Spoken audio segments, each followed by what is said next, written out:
بسم اللہ الرحمن الرحیم۔ کیسے ابلیس نے آدم علیہ السلام کو بہلا پھسلا کر اور دھوکہ دے کر کے جنت سے نکلوا دیا۔ اس تعلق سے جتنی بھی باتیں کی جاتی ہیں کہ ابلیس کیا ہے سانپ کے منہ میں بیٹھ کر جنت میں گیا تھا، یہ سب بکواس چیز ہے۔ کتاب و سنت سے اس کا ثبوت نہیں ہے، اور یا کتنے سال جنت میں ٹھہرے اس کے بعد کب نکالے، بس اتنا آپ جان لیجئے کہ آدم علیہ السلام جمعہ کے دن جنت میں داخل کیے گئے۔ کون سے وقت؟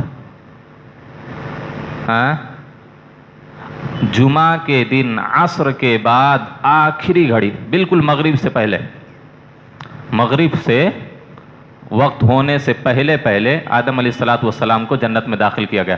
آخر ساعۃ بعد العصر، ایک دم آخری گھڑی میں۔ اور شاید اللہ کے رسول نے جو کہا ہے کہ جمعہ کے دن ایک ہر مسلمان کی ایک دعا قبول ہوتی ہے، کچھ بھی اللہ سے مانگ لے، شاید وہ یہی گھڑی ہے۔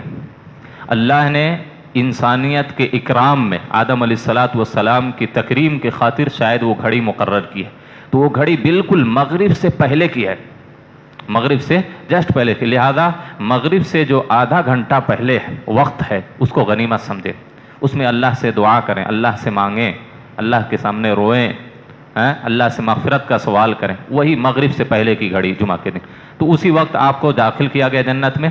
اور اس کے بعد کب تک تھے کہ کسی کو نہیں معلوم۔ بعض لوگوں نے کہا کہ کچھ وقت تک تھے، کچھ وقت تک، اس کے بعد ابلیس نے بہلا پھسلا دیا، وہ سب مسئلہ حل ہوا، اللہ نے نکال دیا۔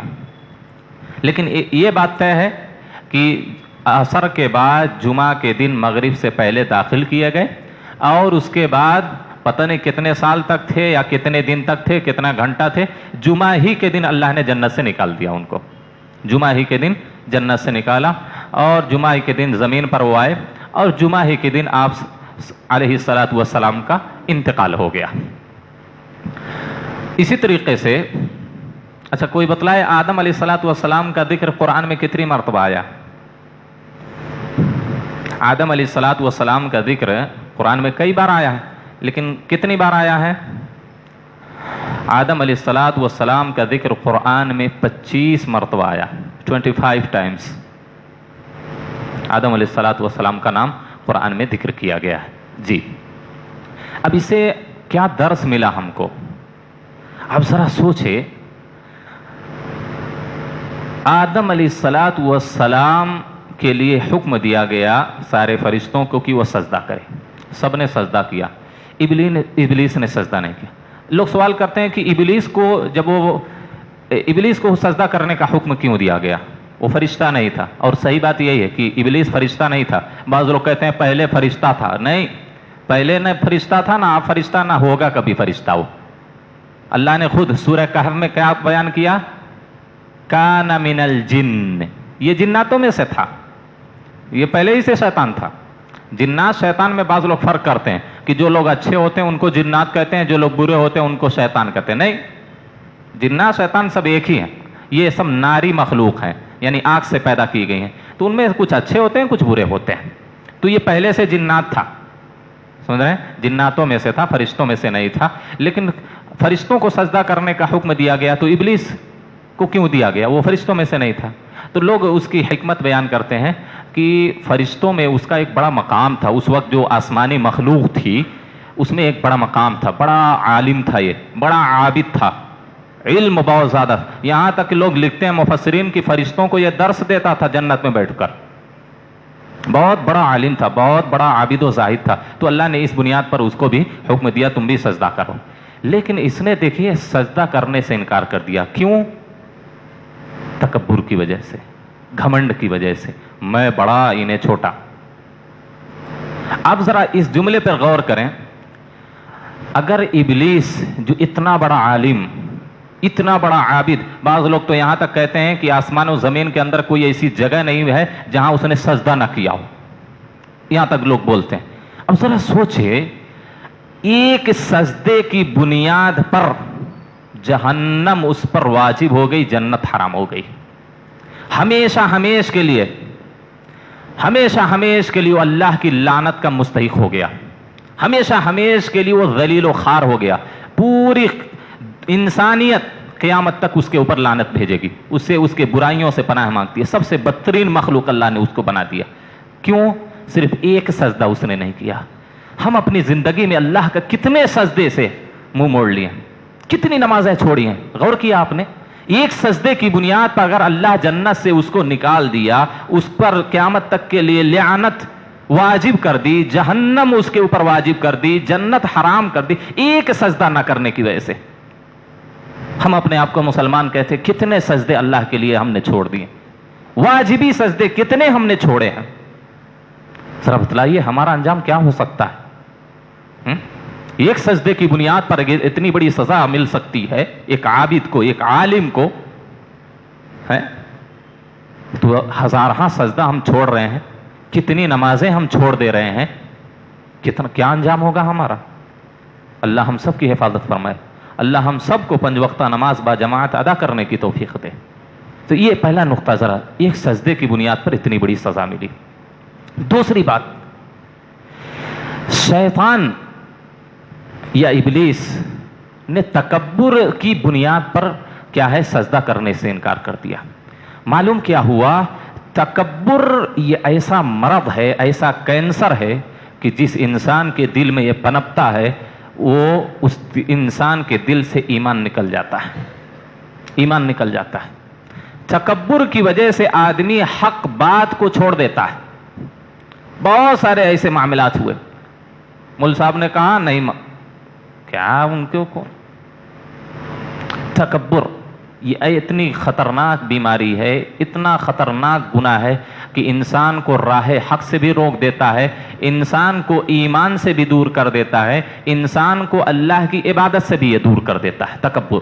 اسی بنیاد پر میرے نبی صلی اللہ علیہ وسلم کہا کرتے تھے لا يدخل الجنت من كان في قلبه مثقال ذرة من کبر. وہ شخص جنت میں داخل ہی نہیں ہو سکتا جس کے دل میں ذرہ یہ جو دھول اڑتی ہے، جو ذرہ دکھتے ہیں، اتنا بھی اگر کسی کے دل میں تکبر ہوگا تو جنت میں داخل نہیں ہوگا. صحابہ نے کہا اللہ کے رسول ان الرجل يحب ان يكون ثوبه حسنا ونعله حسنا. اللہ کے رسول ہم میں سے ہر شخص چاہتا ہے کہ اس کے جوتے، اس کے چپل اچھے ہوں، اس کے کپڑے اچھے ہوں. اللہ کے رسول نے کہا ان اللہ جمیل یحب الجمال. اللہ خود خوبصورت ہے، خوبصورتی کو پسند کرتا ہے. اس کو تکبر نہیں. تکبر کہتے ہیں الکبر بطر الحق وغمط الناس. یہ نبی صلی اللہ علیہ وسلم نے تعریف کی ہے. الکبر بطر الحق وغمط الناس. کبر کیا ہے؟ تکبر اور گھمنڈ کیا ہے؟ فخر کیا ہے؟ حق بات کو ٹھکرا دینا اور لوگوں کو حقیر سمجھنا. تکبر کی جتنی بھی قسمیں ہو سکتی ہیں سب اسی دونوں میں شامل ہیں.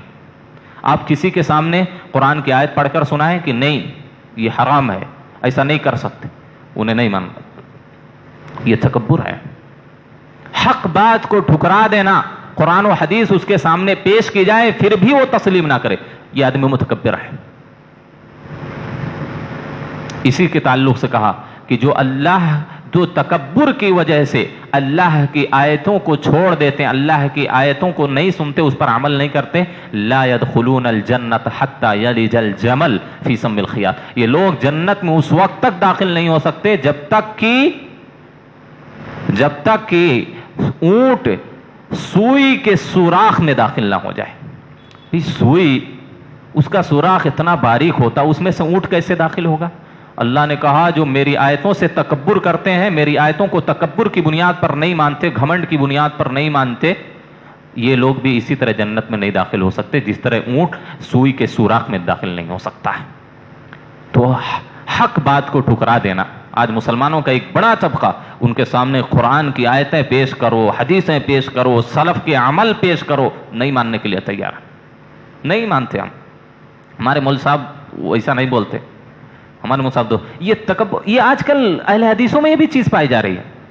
ارے یہ کوئی اگر چھوٹا عالم بول دے کوئی بات، ارے مدنی صاحب ہم سے ایسا بولے ہیں، فلاں مدنی صاحب ایسا بولے ہیں، اتنے بڑے عالم انہوں ایسا بولے. بھائی بڑے چھوٹے کہاں سے آ گیا؟ ہمیشہ حق دلیل کے ساتھ ہوتا ہے. مدنی صاحب کے ساتھ نہیں ہوتا، مکی صاحب کے ساتھ نہیں ہوتا، جامعی صاحب کے ساتھ حق نہیں ہوتا. دلیل جہاں ہے وہی حق، چاہے بڑا عالم بولے چاہے چھوٹا عالم بولے، حق وہی ہے. ایک واقعہ آپ کو بیان کر دوں. ایک مرتبہ میں اننتا پور میں تھا، میں نے اسی مسئلے سے یہ جماعت ثانیہ، جس مسجد میں امام متعین ہو وہاں جماعت ثانیہ درست نہیں ہے، میں نے وہاں کہہ دیا تھا، نہیں پڑھنے دیا لوگوں کو. ایک بہت بڑے مدنی صاحب ہیں، مقرر ہیں، بہت مقبول ہیں ساؤتھ میں، ان سے لوگوں نے پوچھ لیا وہ مسئلہ کہ مول صاحب یہ بولتے ہیں کہ دوسری جماعت نہیں کر سکتے مسجد میں جس میں امام متعین ہو، آپ کیا کہتے ہیں؟ میں سامنے ہوں. وہ بول رہے ہیں کہ نہیں، یہ تو دور حاضر کا مسئلہ صرف امام البانی اس کے قائل ہے. اللہ اکبر، مجھے اتنی تکلیف ہوئی کہ لوگوں میں اس عالم کی اتنی مقبولیت ہے، اتنا بڑا عالم اس کو سمجھتے ہیں، اتنا بڑا مقرر سمجھتے ہیں، داعی سمجھتے ہیں، اس کو اتنا بھی علم نہیں ہے کہ یہ امام البانی کا مسئلہ نہیں ہے. اب دیکھیے جمہور اہل علم، امام شافعی الرسالہ کے اندر کتنے صفحات اس پر رقم کیے ہیں کہ جماعت ثانیہ ایسی مسجد میں جائز نہیں جس میں امام راتب ہو. امام احمد سے پوچھا گیا مسجد حرام کے تعلق سے کہ اس میں دوسری جماعت کر سکتے ہیں، کہا اشد کراہہ، وہ تو اور زیادہ مکروہ اور زیادہ حرام ہے. مطلب دوسری مسجدوں میں بھی درست نہیں، لیکن مسجد حرام میں اور زیادہ سخت حرمت ہے. امام احمد بن حنبل کا یہی قول ہے، امام مالک کا یہی قول ہے، جمہور اہل علم ائمہ اربعہ اس بات پر متفق ہیں. انہوں نے کہا یہ دور حاضر میں امام البانی کا قول ہے. بڑی تکلیف ہوئی مجھے، اور لوگوں نے وہی بات مان لی. ارے مدنی صاحب بولے ہیں، کیا ہم دلیل دے رہے ہیں تو کوئی فائدہ نہیں. اللہ کے رسول نے کہا تکبر یہ ہے کہ حق بات کو ٹھکرا دینا اور لوگوں کو حقیر سمجھنا. اب حقیر کسی بھی بنیاد پر، کوئی اپنی طاقت پر گھمنڈ کرے، کمزور کو حقیر سمجھے، اپنے حسن کی بنیاد پر کوئی بدصورت لوگوں کو حقیر سمجھے، اپنے علم کی بنیاد پر چھوٹے عالموں کو حقیر سمجھے، اپنی طاقت کی بنیاد پر کسی کو حقیر سمجھے، یہ سمجھ لیے سب تکبر کی قسمیں ہیں. جن کو اپنے مال پر ناز ہے، تکبر ہے، فخر ہے، وہ قارون اور شداد کا کیا حال ہوا وہ دیکھ لے. نہ تو اپنے مال سے فائدہ اٹھا پایا، اللہ کی نعمتوں سے بھی فائدہ نہیں اٹھا پایا، اللہ نے زمین میں دسا دی. یہ حسن کیا چیز ہے بھائی؟ ہر انسان کو بڑھاپا آنا ہے، ہر انسان کے چہرے پر جھریاں پڑنی ہیں، یہ خاک میں مل جانا ہے. بس زیادہ سے زیادہ حسن آپ کا کتنا 10-20 سال، 40-50 کے پار گئے تو پھر وہی سب کی حالت جو دیگر لوگوں کی ہے. حسن صورت چند روزہ، حسن سیرت مستقل. سمجھ رہے ہیں؟ اگر سیرت اچھی ہے تو ہمیشہ کے لیے یہ چیز ہے، لیکن صورت چند روزے کے لیے، اس کے بعد مٹی میں مل جانا ہے سب کو. تو کبھی بھی طاقت پہ گھمنڈ نہیں ہونا چاہیے، حسن پر، خوبصورتی پر گھمنڈ نہیں ہونا چاہیے، مال و دولت پر گھمنڈ نہیں ہونا چاہیے، کسی کو حقیر نہ سمجھے. یہ اتنا بڑا گناہ ہے، اتنا بڑا گناہ ہے کہ میرے نبی نے کہا کہ ذرہ برابر کسی کے دل میں پایا گیا تو وہ جنت میں داخل نہیں ہو سکتا. اللہ کے ایک حدیث بیان کرتا ہوں، اللہ کے رسول، بڑی سخت حدیث ہے، رونگٹے کھڑے ہو جاتے ہیں. کیا کہا آپ صلی اللہ علیہ وسلم نے؟ یحشر المتکبرون یوم القیامت امثال الدر. اللہ، کل قیامت کے دن متکبروں کو، جو دنیا میں اپنے آپ کو بڑا سمجھتے تھے، میں انا، یہ انا بڑی خراب چیز ہے. میں اس سے معافی مانگوں؟ ایک مدرسے کا ناظم ہے، ایک مدرس سے کیسے معافی مانگے؟ کیسے معافی مانگوں میں؟ یہ انا کل قیامت کے دن معلوم ہو جاتا. یحشر المتکبرون یوم القیامت امثال الدر. کل قیامت کے دن یہ متکبرین، یہ گھمنڈ کرنے والے، یہ تکبر کرنے والے چیونٹیوں کی شکل میں، ذرے کے شکل میں اکٹھا کیے جائیں گے. دنیا میں بڑا سمجھتا تھا، اللہ حقیر وہی بنائے گا، چیونٹی کی شکل دے گا، اتنا جسم ہوگا اس کا، اتنا بڑا جسم ہوگا، ذرات کی شکل میں، چیونٹیوں کی شکل میں ان کو اللہ اکٹھا کرے گا. یغشاہم الذل من کل مکان، چاروں طرف سے اس کو ذلت و رسوائی ڈھانپ لے گی. فرشتے اس کو یساقون الی سجن جہنم یقال له بولس، فرشتے اس کو ہانک کر دوڑاتے ہوئے، گھسیٹتے ہوئے جہنم کی طرف لے جائیں گے. جہنم کے اندر ایک وادی ہے جس کا نام بولس ہے. بولس یہ سب سے خطرناک وادی، سب سے خطرناک وادی ہے جہنم کی. اللہ کے رسول نے کہا تعلوہم نار الانیار، جہنم کی آگ کو ان پر مسلط کر دیا جائے، یعنی سب سے سخت جو آگ ہوگی جہنم کی، ایسے متکبروں پر مسلط کی جائے گی. اور اللہ کے رسول صلی اللہ علیہ وسلم نے کہا وَيُسْقَوْنَ مِنْ عُصَارَةِ أَهْلِ النَّارِ، اور جہنمیوں کے جسم سے، جو آدمی کا جسم جل جاتا ہے تو کیسے گندے مادے نکلتے ہیں جسم سے، کتنے فاسد اور بدبودار مادے نکلتے ہیں، پیپ نکلتی ہے، سڑا ہوئے خون نکلتا. اللہ کے رسول نے کہا یسقون من عصارۃ اہل النار، جہنمیوں کے جسم سے جو بدبودار مادے نکلیں گے، جو پیپ نکلے گا، جو گندا خون نکلے گا، وہ انہی متکبروں کو بلایا جائے گا. یہی متکبروں کی خوراک ہوگی جہنم میں. لہذا گھمنڈ نہیں کرنا، کبھی بھی اپنے آپ کو برتر اور دوسرے کو کمتر مت سمجھیں، کبھی بھی اپنے آپ کو اعلیٰ دوسرے کو ادنا نہ سمجھیں، کبھی اپنے آپ کو افضل اور دوسرے کو بدتر تصور نہ کریں. کسی بھی فیلڈ میں آپ عالم ہو تو کسی عالم کو حقیر نہ سمجھیں، آپ بہت خوبصورت ہے تو کسی بدصورت کو حقیر نہ سمجھیں، آپ بڑے طاقتور ہیں تو کسی کمزور کو حقیر نہ سمجھیں. اللہ کی قسم بہت خطرناک گناہ ہے، بہت بڑا گناہ ہے. اللہ کے رسول صلی اللہ علیہ وسلم نے کہا کہ میرے رب نے کہا الکبریاء ردائی والعظمت رزائی والعظمت ازاری فمن ينازعني منهما عذبته وفي روایت القیته في النار ولا ابالی. اللہ رب العالمین نے کہا الکبر ردائی، کبر و غرور گھمنڈ یہ میری چادر ہے، یہ میری چادر ہے، اور عظمت و بلندی یہ میرا ازار ہے. اگر ان دونوں میں سے کوئی ایک بھی چیز مجھ سے کسی نے چھیننے کی کوشش کی، چھیننے کا مطلب کیا؟ اگر کوئی بھی گھمنڈ کرتا ہے، کوئی تکبر کرتا ہے، یہ اللہ کی صفت ہے، یہ اللہ کا حق ہے کہ اللہ گھمنڈ کرے، اللہ تکبر کرے، اللہ فخر کرے، یہ صرف اللہ کی شان کے لائق ہے. مخلوق میں سے کسی کے لیے جائز نہیں کہ وہ گھمنڈ کرے، تکبر کرے کسی بھی بنیاد پر. اللہ نے بہت فضیلتوں سے نوازا ہے لیکن کسی بھی بنیاد پر تکبر نہیں کر سکتا. اگر کوئی تکبر کر رہا ہے تو گویا کہ وہ اللہ سے اللہ کی صفت کو چھیننے کی کوشش کر رہا ہے. اللہ نے کہا کہ اگر مجھ سے چھیننے کی کسی نے کوشش کی تکبر کو القیتہ فی النار، تو میں اس کو جہنم میں پھینک دوں گا ولا ابالی، اور مجھے کوئی پرواہ نہیں. یعنی اس بات کی مجھے کوئی پرواہ نہیں کہ وہ کوئی عالم تھا، کوئی عابد تھا، کوئی زاہد تھا، کون کیا تھا، مجھے کوئی پرواہ نہیں. اگر کسی نے تکبر کیا، میری صفت کو اپنانے کی کوشش کی، تو میں اس کو جہنم میں پھینک دوں گا. جہنم کا ایک مرتبہ جھگڑا ہو گیا جنت سے، جنت و جہنم آپس میں جھگڑا کر لیے. احتجت الجنت والنار، دونوں کا جھگڑا ہوا. جہنم نے کہا فی الجبارون والمتکبرون.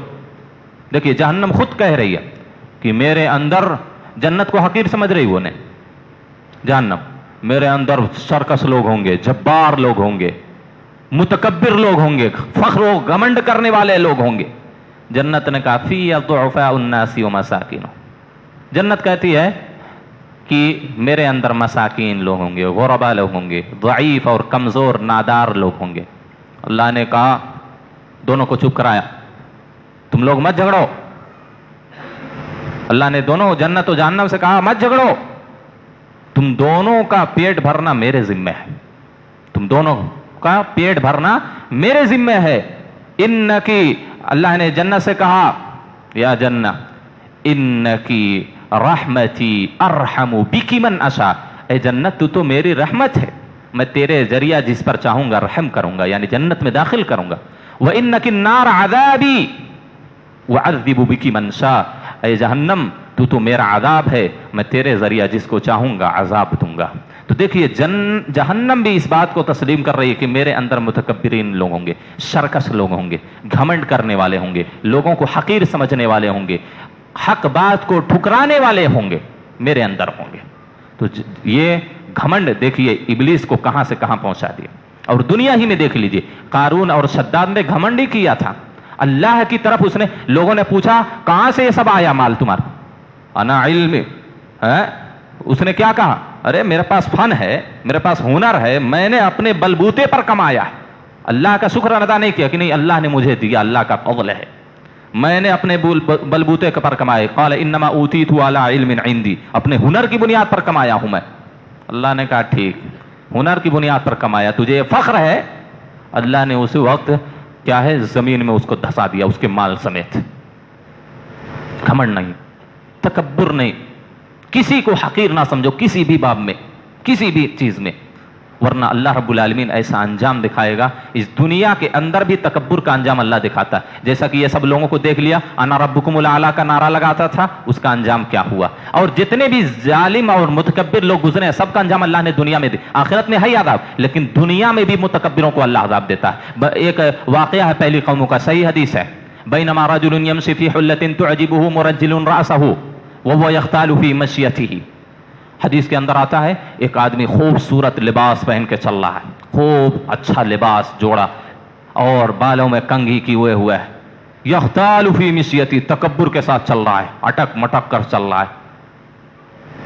اللہ کے رسول نے کہا اذ خسف اللہ بہ الارض فهو يتجلجل الى یوم القیامہ. اللہ نے اس کو زمین میں وہیں دھسا دیا. تکبر کے ساتھ چل رہا تھا, گھمنڈ کے ساتھ چل رہا تھا, اللہ نے اس کو وہیں زمین میں دھسا دیا اور قیامت تک وہ زمین میں دھستا جائے گا, قیامت تک وہ زمین میں دھستا جائے گا.